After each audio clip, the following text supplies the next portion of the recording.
देखो, पहले तो मैं गांव वालों का तहे दिल से धन्यवाद करूंगा जिन्होंने मुझे सारी पंचायत को समझौते से चुन लिया और इलेक्शन नहीं होने दिया यहाँ पे। हाँ जी। CT71 चैनल में आपका स्वागत है दोस्तों। आज हम आए हैं सैदुपुर गांव की ग्राम पंचायत में। हमने देखा है कि यहाँ पे सहमति से सरपंच बनाए गए हैं अमन संधू जी। और जैसे ही हमने गांव में एंट्री की है, देखा है कि बड़ा ही प्यारा और शानदार और साफ सफाई वाला गांव है। तो अभी हम सरपंच साहब से मिलते हैं और इनके बारे में जानते हैं कि ये सहमति से सरपंच बने हैं। भाई साहब के विचार सुनते हैं जी। आइए आपको मिलाते हैं सरपंच साहब से। यूट्यूब देखने वाले सभी भाइयों को राम राम। CT71 में आपका स्वागत है दोस्तों। जहां गांव की चौधरी के लिए हमने देखा है कि सभी बंदे कहा जी मैं चौधरी, लेकिन बहुत कम शख्स ऐसे होते हैं जिनको गांव वाले कहते हैं रजामंदी से सरपंच बनाते हैं। और ऐसे ही आज हमारे भाई साहब बैठे हैं, अमन कुमार जी सैदुपुर से। तो आज हम इनसे पूछते हैं कि ये रजामंदी से कैसे सरपंच बने हैं गांव के, ऐसा इन्होंने क्या काम किया कि पूरे गांव ने इनको सहमति से सरपंच बना दिया। बस आप उससे पहले हमारे चैनल को लाइक करें और सब्सक्राइब करें। तो मिलते हैं भाई साहब से। नमस्कार। राम राम जी। राम राम। तो सबसे पहले भाई साहब अपना नाम और गांव का नाम। सबसे पहले तो मैं CT71 का गांव में पहुंचने पर स्वागत करता हूं। ठीक है जी। और मेरा नाम है अमन संधू, गांव में मुझे मिंटू कहते हैं। और मेरे गांव का नाम है सैदुपुर, ब्लॉक सडोक, जिला यमुना। ठीक है जी। तो भाई साहब यहाँ पे कितनी वोट हैं अपने सैदुपुर में टोटल?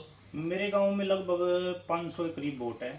पिछली बार जब इलेक्शन हुआ तो 480 वोट थी, अब 500। ठीक है सर। तो भाई साहब हम आज आपके पास आए हैं कि आपको सहमति से सरपंच बनाया है। तो पहले भी सरपंच थे आप, आपने ऐसे क्या काम किए कि गांव वाले ने आपको सहमति से सरपंच बना दिया? क्योंकि इसके लिए हमने देखा कि झगड़े होते हैं, वोटिंग होती है और हर आदमी चाहता है कि मैं सरपंच बने। तो उसके बारे में कुछ प्रकाश डाल देंगे? देखो, पहले तो मैं गांव वालों का तहे दिल से धन्यवाद करूंगा जिन्होंने मुझे सारी पंचायत को समझौते से चुन लिया और इलेक्शन नहीं होने दिया यहाँ पे। हाँ जी। और रही बात कि ऐसा क्या काम किया, जब मैं पिछली बार इलेक्शन में सरपंच बना था तो उसी दिन से ही मैंने वैर विरोध खत्म कर दिया था कि मेरे अपोजिट कौन खड़ा है, कि ये पार्टी है या वो पार्टी है। ठीक है जी। मैंने इस बात को साइड में रख के सारे गांव का विकास करवाया। किसी ने भी अगर कोई भी काम बोला वो मैंने कोशिश करी करवाने की, और वो हुए भी। और जो हमारे गांव की गरीब जनता है उसके लिए मैंने एक स्कीम लगाई थी, मनरेगा। हाँ जी। हाँ जी। वो 5 के 5 साल मैंने सुचारू रूप से चला के रखी। और जो बराबर में विरोधी पार्टी थी जी। उनके मैंने सब खेतों के रास्ते, गलियां, नालियां, मतलब ये सिस्टम गांव में खत्म कर दिया था कि ये पार्टी है या वो पार्टी है। सब भाईचारा बना के रखा, सब गांव वाले साथ मिलकर। हाँ, अक्सर ऐसा देखा जाता है भाई साहब कि जैसे ही बंदा इलेक्शन जीत जाता है उसके बाद ये होता है कि इसने मेरी वोट डाल ली, इसने नहीं डाली। ऐसा आमतौर पर ग्रामीण क्षेत्र में देखा जाता है जी। मेरे गांव में ऐसा नहीं था। वैसे तो मेरा गांव ही बहुत बढ़िया, जिन्होंने मुझे काम करने के लिए माले प्रोत्साहन दिया, मोटिवेट किया। अगर गांव में अड़ंगा लगाने वाले होते हैं ना तो गांव में विकास कार्य भी नहीं होते। गांव, मेरे गांव के ही सारे बंदे बहुत बढ़िया हैं और जो भी काम किए उन्होंने मेरा साथ दिया, इसके लिए मैं धन्यवाद करूंगा। यही सब बातें से मेरे गांव में समझौता हुआ। अभी भाई साहब पहले भी सरपंच थे और इन्होंने ऐसे अच्छे काम किए गांव में। क्योंकि अभी हम गांव में जब एंटर किया, सैदुपुर सलोरे के पास ही पड़ता है जी, तो तभी लोगों ने सहमति से सरपंच बनाया। और वैसे जो कुछ कमी समी है वो अब की बार दूर हो जाएगी। वैसे मेरे हिसाब से कुछ कमी रही नहीं है गांव में, फिर भी भाई साहब से पूछते हैं जी। वैसे गांव के काम तो सारे लगभग पूरे हो चुके हैं।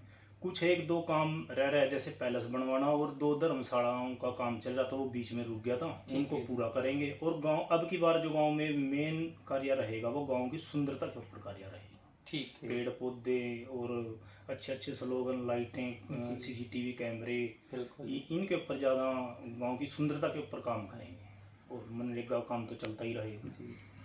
तो भाई साहब ने बड़ी अच्छी बात की है कि गांव में लाइटिंग का और पेड़ पौधे और इसके लिए थोड़ा काम करेंगे और जरूरत है। तो शपथ कब है भाई साहब अपनी सरपंची की? शपथ 27 तारीख को जिला परिषद का रिजल्ट आ जाएगा। ठीक है जी। और उसके बाद ही शपथ दिसंबर में ही होगा। हाँ, शायद दिसंबर में, अभी डिसाइड नहीं हुआ। दिसंबर में ही होगा प्रोग्राम शपथ का। तो दोस्तों हमारे साथ थे मिंटू भाई और गांव सैदुपुर सलोरे के बिल्कुल पास। तो दोस्तों देखते रहिए हमारा CT71 आपके मन की बात हम ऐसी उठाते रहेंगे। तो दोस्तों हमारे चैनल को बस सब्सक्राइब करें। धन्यवाद।